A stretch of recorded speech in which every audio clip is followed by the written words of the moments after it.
सभी आंगनबाड़ी सेविका सहायिका मिनी बहनों का हमारे आज के इस वीडियो में बहुत बहुत स्वागत है। आज के आदेश में 6,000 रुपये प्रति माह मिल सकते हैं, लेकिन ये कैसे मिलेंगे, इसमें कौन कौन से नियम हैं, क्या क्या शर्तें हैं, वीडियो में अंत तक बने रहिएगा। तो ये जारी हुआ है निदेशक प्रशासन एवं विकास पशुपालन विभाग की तरफ से है। उत्तर प्रदेश लखनऊ सेवा में समस्त मंडलीय अपर निदेशक ग्रेड 2 उत्तर प्रदेश के समस्त मुख्य चिकित्सा अधिकारी उत्तर प्रदेश। दिनांक पत्रांक संख्या 50 दिनांक 10 जनवरी 2025। विषय है माननीय मुख्यमंत्री सहभागिता योजना पोषण मिशन अंतर्गत दिनांक 14 जनवरी 2025 को महिलाओं, बच्चों एवं अन्य आयु वर्ग में कुपोषण की दर को कम किए जाने हेतु विशेष सुपुर्दगी दिवस के अवसर पर चिन्हित परिवारों, व्यक्तियों को निराश्रित गोवंश की सुपुर्दगी कराए जाने के संबंध में है। महोदय कृपया उपर्युक्त विषयक कार्यालय पत्र संख्या 3350 दिनांक 26 दिसंबर 2024 दिनांक 18 जनवरी 2024 का संदर्भ ग्रहण करें, जिसके माध्यम से माननीय मुख्यमंत्री निराश्रित बेसहारा मतलब जो निराश्रित हैं, बेसहारा लोग हैं, उनको ये चीज़ें मिलेंगी। और किसके थ्रू मिलेंगी ये भी आप जानिएगा। गोवंश सहभागिता योजना अंतर्गत जनपद को 2 लाख निराश्रित गोवंश की सुपुर्दगी का लक्ष्य निर्धारित किया गया। गोवंश का मतलब हुआ गाय लेने की बात हो रही है।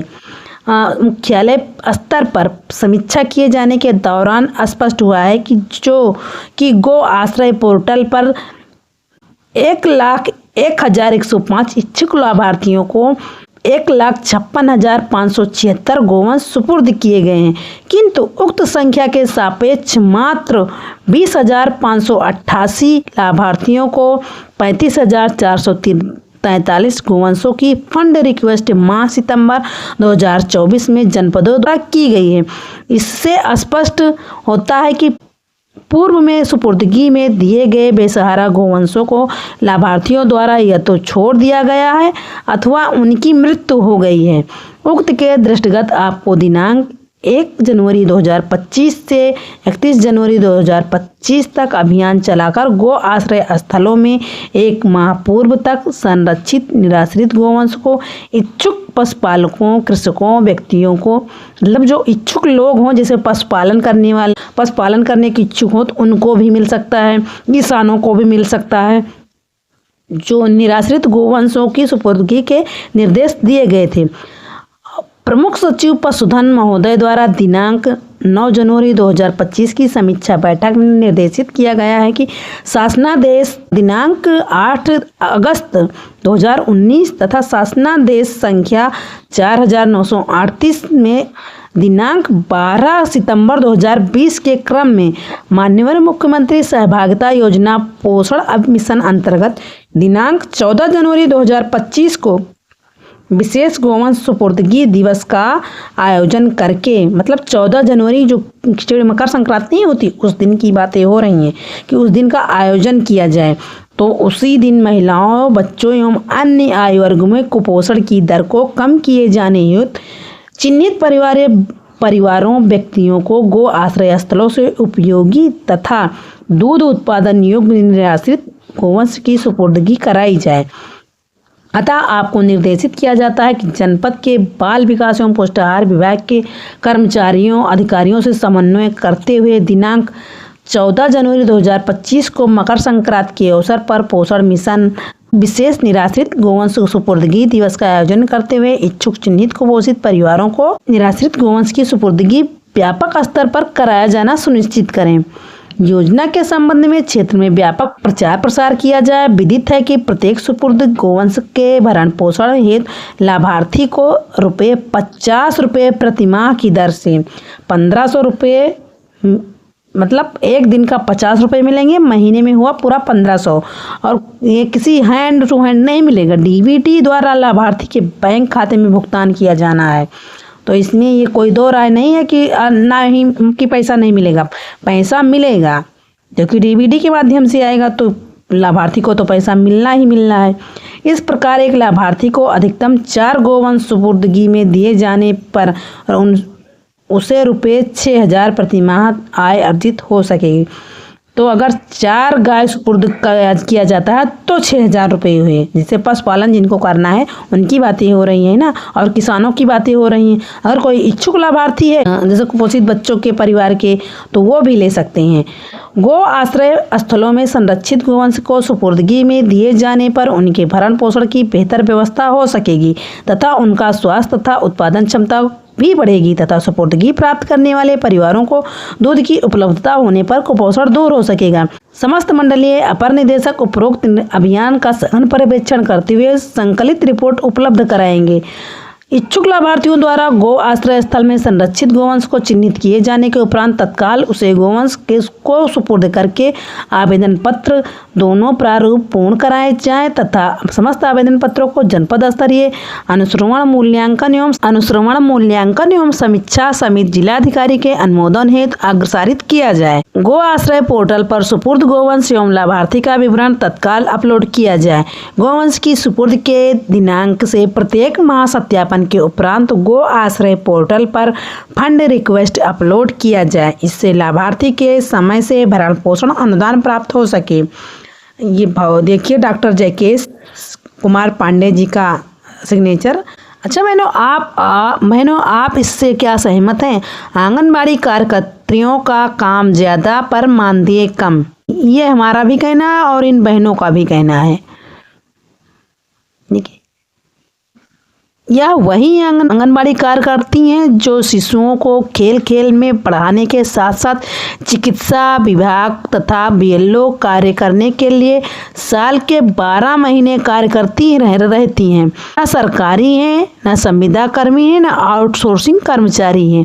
ऐसे में शुरू हुई आंगनबाड़ी कार्यकर्तियों की भर्ती के बाद नौकरी करते हुए उम्र पूरी कर चुकी आंगनबाड़ी कार्यकर्ताओं की विभाग समस्या को सुनने के लिए तैयार नहीं। इन पर शिशुओं को पढ़ाने के साथ साथ बीएलओ ड्यूटी करते हुए घर घर जाकर वोट बनाने तथा चिकित्सा विभाग के साथ समन्वय स्थापित करके बच्चे तथा गर्भवती महिलाओं का टीकाकरण इनके काम में शामिल है। यही नहीं, डिजिटल दुनिया में इन्हें आगे बढ़ाया जा रहा है। इसके लिए करीब 3 साल पहले किए गए विभागीय मोबाइल दिए गए विभागीय मोबाइल जो कि खराब हो चुकी हैं, अब वह निजी तौर पर मोबाइल में रिचार्ज कराकर विभागीय सूचना भरने के लिए परेशान है। सही बात, उसको रिचार्ज करवाओ अपने पैसे से। और ये भी कभी नहीं हो सकता कि अगर रिचार्ज ख़त्म हो जाए तो 1-2 दिन के बाद करवा लो ना, रिचार्ज तुरंत करवाओ। किस लिए कि आंगनबाड़ी सेंटर जो है ओपन करना होता है और इतना ज़रूरी कर दिया गया है।